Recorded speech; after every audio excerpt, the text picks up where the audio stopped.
Hey folks, welcome back to Chris Wyatt Africa. The event I'm about to talk about took place apparently on the 4th of June 2021 at the Uitsig high school in Centurion in Midrand in Gauteng province, South Africa. Now, there was a viral video that was put up on Twitter which purports to show a young man being violently evicted from the Uitsig high school because he was wearing economic freedom fighters regalia. In fact, this is what the poster had to say on Twitter. Pro-Africans-Dr. EFF said, in Centurion Uitsig High School, it was career day, and the boy wore the EFF beret, and his dream is to be a politician one day. He was forcibly removed by the security forces. At Julius Malema, can this get the leadership's attention, please? Manhandled on career day. Well, in fact, is that what happened? What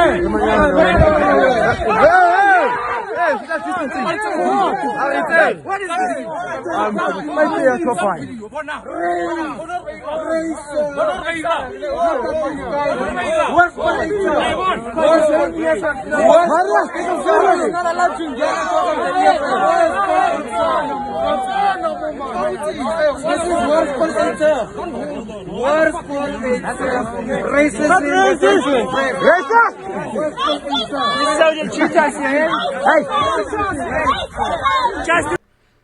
Well, the young man definitely has a career in politics, that's for sure. So he's on to the right situation here. His dreams to be an EFF politician, forcibly removed by security forces. Not actually what happened. Now that the facts have come out, we know that this is entirely a staged, fictitious, fraudulent effort to undermine racial unity in South Africa. This sort of behavior is normal, par of the course activity for the economic freedom fighters. This racial hatred meant to divide South Africans based on race is fully staged. Absolutely. As I said, this young man definitely has a future in politics. This staged fake nonsense is intended to stoke racial division. Now, it turns out that the young man actually is doing some things he shouldn't do. But before we get to that, last week, Julius Malema, the leader of the economic freedom fighters, held a mass rally outside the Uitsig High School in Centurion. This violated President Cyril Ramaphosa's dictate on gatherings in which less than 100 people may gather for an outdoor gathering. Well over 100 people showed up at this rally that Malema held in clear violation of the lockdown standards. Now, unlike the 230,000 majority white and colored South Africans who were arrested as common criminals last year by the security forces for violating the unconstitutional lockdown standards, what was done to Julius Malema? Nothing.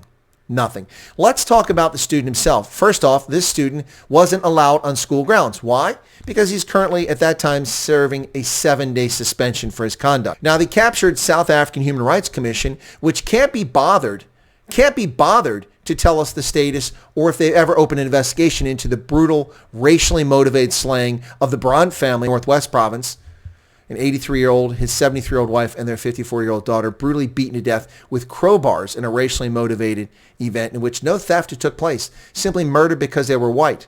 Where is the South African Human Rights Commission on that, this captured organization? But rest assured, they're going to open an investigation into this situation. I'm sure that it deserves all of your energy, just like the fake case against Eben Etzebeth in the run-up to the Rugby World Cup. No justice for the Brant family from the South African Human Rights Commission. But they'll weigh in on this. This young man was not removed for wearing EFF regalia. That's a false flag narrative. It's fiction, pure fiction. He has, according to the Gauteng Department of Education, a history of defiance and disregard for school code of conduct. He was, at the time, under suspension and not allowed on school grounds, which he violated. He trespassed on school grounds, which he had no right to be on after being suspended from school. He has over 800 demerits and was pending a formal school governing body disciplinary hearing when this event took place. Clearly simply came there to cause trouble because he knew he would be evicted from the grounds because he's not allowed on it. He's suspended from it. This is intentionally done to stoke racial division. And white, brown, and black South Africans ought to see it for what it is. The people's parent has failed to show up despite being repeatedly invited to disciplinary hearings in the past. never shown up for disciplinary hearings.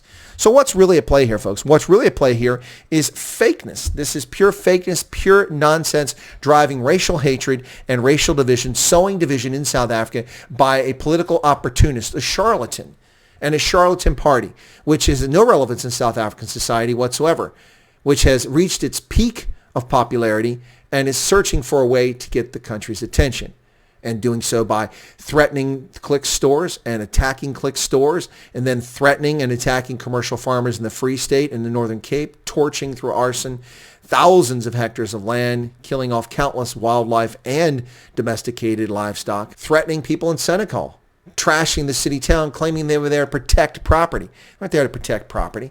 Utter nonsense. This is a political party that bears little resemblance to a political party. Their disruptive activities in Parliament have been abusive and ridiculous. They're just attention seeking. That's all they are. And this event is attention seeking by a party that has no relevance, a party that simply its only driving factor is racial hatred and revenge over supposed grievances. It's time South Africans woke up to see what's going on with the economic freedom fighters and with the complicit ANC, which looks the other way. Where are the charges preferred against Julius Malema for an unlawful gathering in excess of 100 people? If, in fact, the National Coronavirus Command Council and Cyril Ramaphosa have the authority to limit gatherings because they think they have the right to do that under the pandemic, then why were the police not there arresting Julius Malema for encouraging a crowd in excess of 100? Why was Julius Malema and the EFF not under arrest for violating the court's order to have 100 demonstrators on the 20th of November at Brackenfell, when over 3,000, possibly up as many as 5,000 armed thugs, EFF supporters carrying knob carries, pangas, and golf clubs? Why do you carry knob carries, pangas, and golf clubs if you simply want to protest the racial makeup of the faculty at the Brackenfell High School? Clearly their intent was physical harm or intimidation at the minimum. We saw the video footage of EFF supporters attacking a car lot, damaging used cars on a property, damaging many vehicles. What was the purpose of that? What did that have to do with Brackenfell and racial justice and representation? Where is the EFF rocking up in Mpumalanga or in the Eastern Cape or in KwaZulu-Natal in schools that are 100% black African? And where is his complaint that there are no white, Indian, or colored teachers assigned to the faculty there, or no white students there? Of course he won't show up, because race merchants like this only play their own game. They don't deal in facts like the rest of us do. This is staged. This Uitsig High School situation was intentionally staged, and they intended to draw a light pigmentation South African into the video. Look at all these people with their cameras out before the event even started. This is fake, it's fraudulent, it's race mercantilism at its worst. And it is one of the reasons why South Africa, and by extension the United States, is in such a sad state now.